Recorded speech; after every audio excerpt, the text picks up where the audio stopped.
Ja, Köln hat die schönsten Balladen in unserem Veedel, Kölsche Jung, Stäne. In vielen Liedern besingen Kölner Bands jetzt gerade wieder an Karneval kölsches Heimatgefühl. Es geht um Zusammenhalt und ein Miteinander.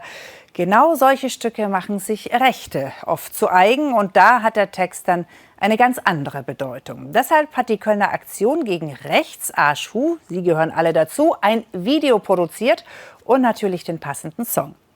Für ein super geile Zick braucht man richtig oder Glück, die ein Herz haben. Für der alle Mann in der Wäsche wurde eng. Ausschnitte aus bekannten kölschen Liedern zusammengesetzt in einem neuen Song gegen Rechts. Eine Idee vom Musiker Arno Steffen. Vor knapp 2 Jahren hat er auf einer rechten Demo am Bahnhofsvorplatz kölsche Töne gehört und konnte es kaum fassen. Die Touristen mit ihren Samsonite-Rollköfferchen wussten nicht, was da passiert. Da war grimmig, da wurde grimmig gelurrt. Und dann lief echte Freunde, stand zusammen oder trink doch eine mit. Und das hat mir richtig so einen Schlag in den Magen gegeben, weil da hatte ich gar keinen Spaß dran. Und bei uns sind Menschen einfach Menschen. Steffens Idee, da müssen wir gegenhalten. Und die Mitstreiter von Aschhu waren direkt dabei. Peter Brinks weiß, dass man viele kölsche Lieder mit anderer Absicht auch anders interpretieren kann.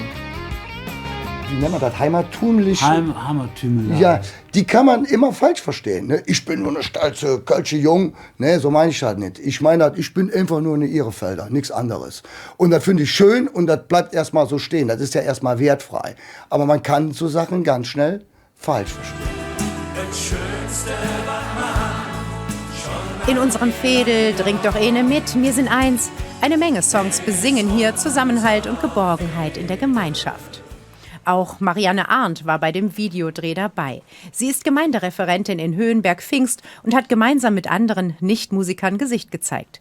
Der Dreh hat richtig Spaß gemacht, sagt sie, auch wenn das Kölsche nicht ihre Heimatsprache ist. Ich lebe schon lange in Köln, aber bin keine Kölnerin. Und wenn man Kölsch nicht so kann, ist das schon so. Aber die haben das total super gemacht, dass der Aufwand sich wirklich sehr im Rahmen hielt und sie alle Hilfsmittel genutzt haben, damit wir das gut konnten. Doch für sie ist ganz klar, diese Musik darf nicht durch Rechte vereinnahmt werden. Denn das ist geprägt von Ausgrenzung.